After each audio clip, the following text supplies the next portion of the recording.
knowledge that silence is golden has never been more true in Miss Manners' opinion. Its value is rising astonishingly every day, and it is getting correspondingly harder for most people to have any.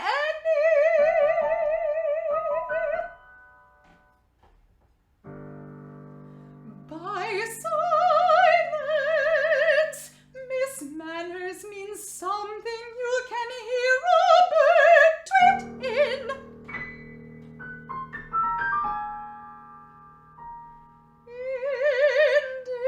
Individuals and industries have combined to produce a constant stream of nasty noise, masquerading everywhere under the inappropriate name of music.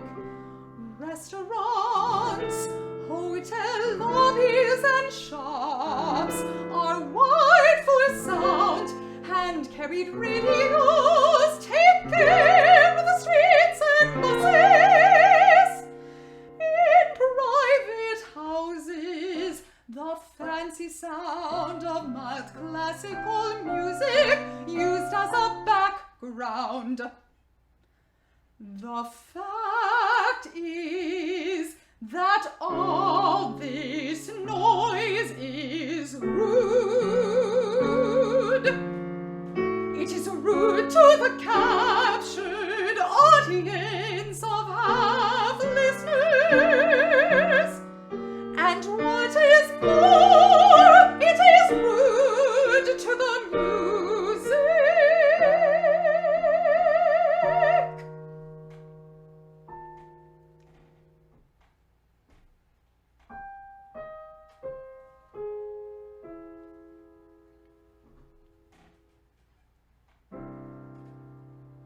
Music worth listening to is worth listening to.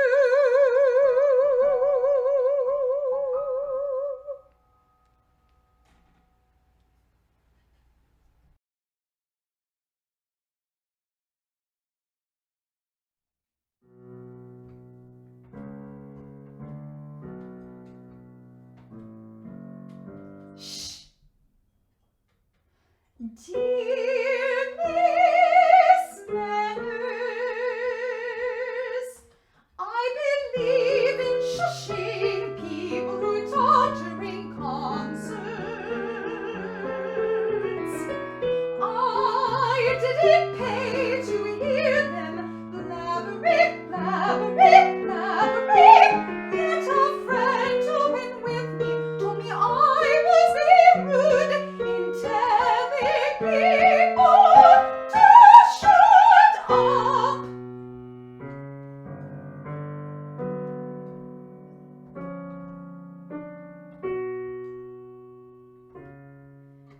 It seems to me that what rudeness is talking during music.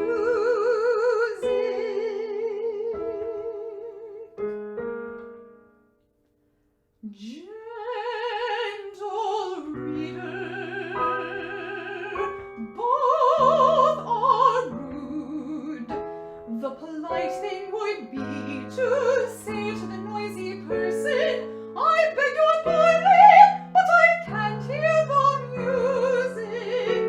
I wonder if you would mind talking more softly. By the time you have said all this, a third party will utter a loud shh, thereby accomplishing your purpose without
also customary at the ballet for any station more elaborate than one painted tree, and an overgrown mushroom stool at the appearance of a favorite dancer, and for any three lips.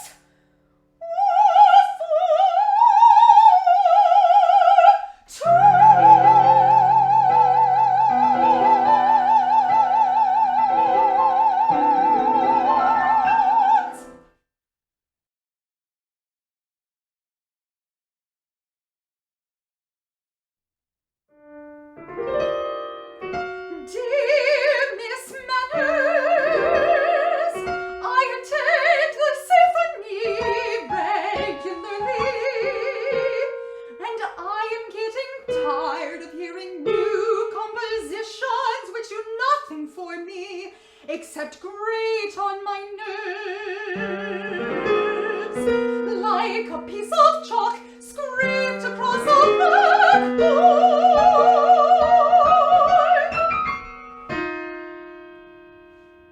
Is it polite to boo such a piece? I've read that they used to tear up the seats in Paris theaters. Why should we in the United States be so polite and suffer in silence? Gentle reader, Miss Manners is not against the proper expression of displeasure, as well as pleasure at musical events, although too timid herself to boo. She does not recognize the need to thank performing artists for their efforts, and therefore interprets applause as a show of approval for the success of those efforts.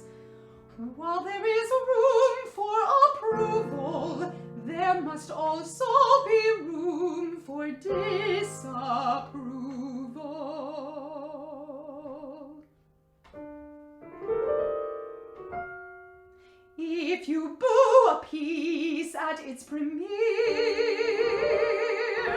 the disapproval is assumed to be for the composer, and it is those occasions where people had such high old times in Paris and elsewhere.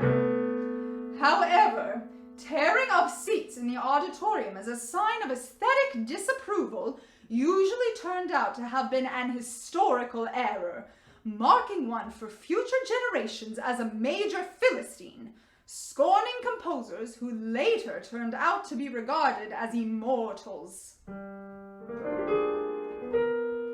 If you boo at a later performance, your comment is taken as critical of the performers.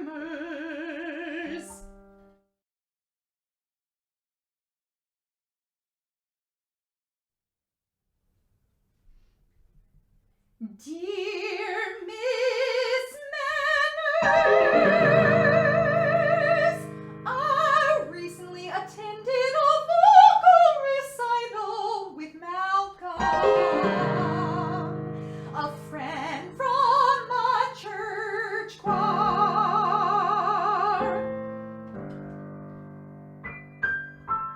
During one particular rendition, Malcolm jabbed me in the side and whispered, "Are you aware that you are moving your head in time to the music?"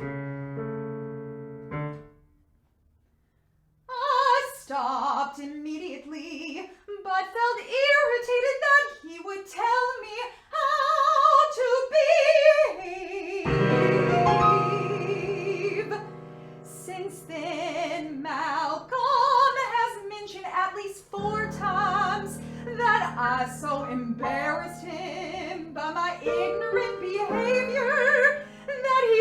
wanted to crawl underneath the pew.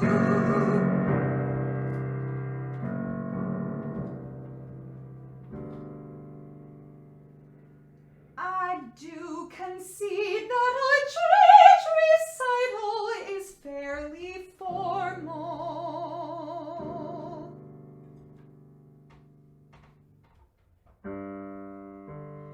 I'm in my 50s and have attended many recitals and stage plays.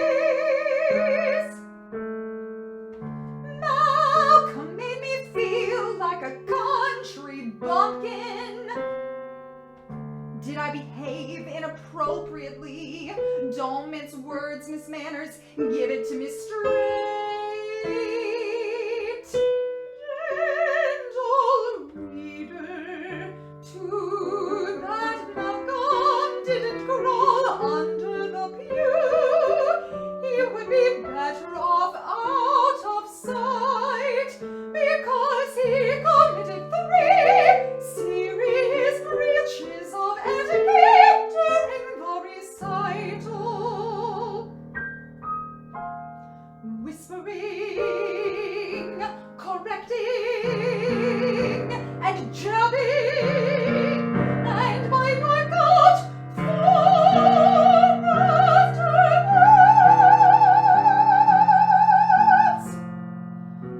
Nodding the head slightly is, Miss Manners assures you, nothing whatsoever in comparison. As an annoyance, it is in a category with small gesture conducting on one's own lap, which puts it way below foot tapping and snoring. Concert manners vary not only according to their program and all, but by country and century. At choice Italian opera houses, failing to deliver a meteoric critique to the singer is considered to show a lamentable lack of interest. So while it is true that a trance-like state, eyes blank and lips slightly curved in the idiot position, is the safest stance to take, there is no rule applicable to all occasions,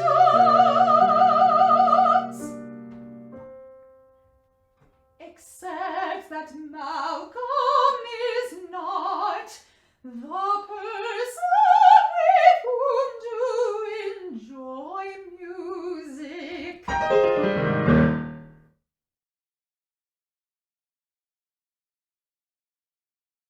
Dear Miss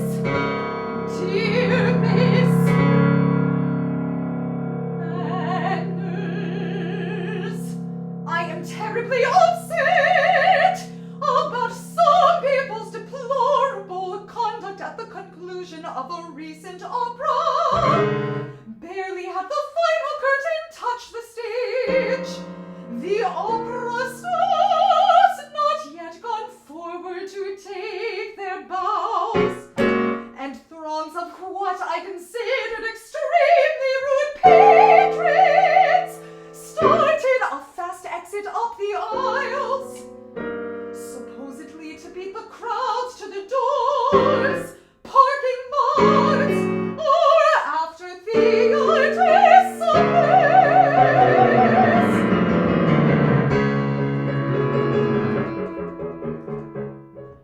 My being able to rise and applaud the players on stage is as much a part of an enjoyable evening at the opera as the actual performance.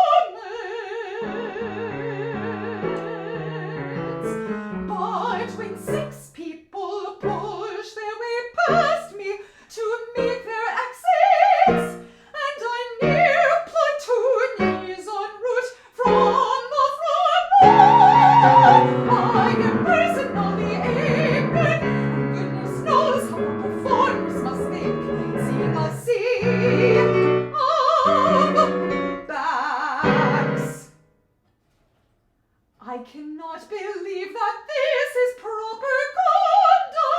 act. But I am at a loss on how either to halt the exodus or to appease my anger. Would you please help? Gentle reader. Well, actually, no.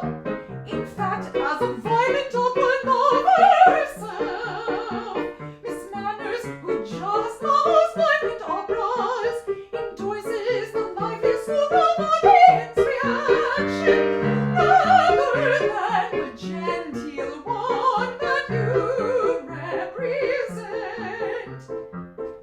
Uniformly respectful applause is the result of ritualizing the experience of attending an opera to the point that no real expression of opinion is permitted.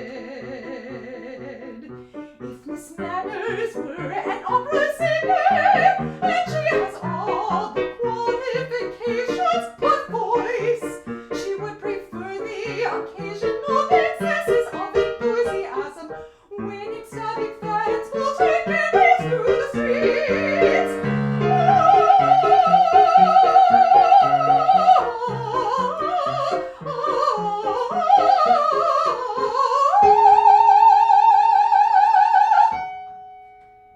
Even if it also means occasional, obviously misguided disapproval, she would prefer that to hearing the same timid politeness for her triumphs and her failures.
Dear Miss Manners,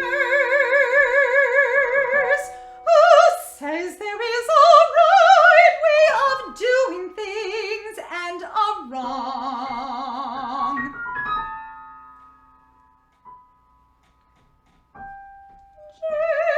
Gentle reader, Miss Manners does. You want to make something of it?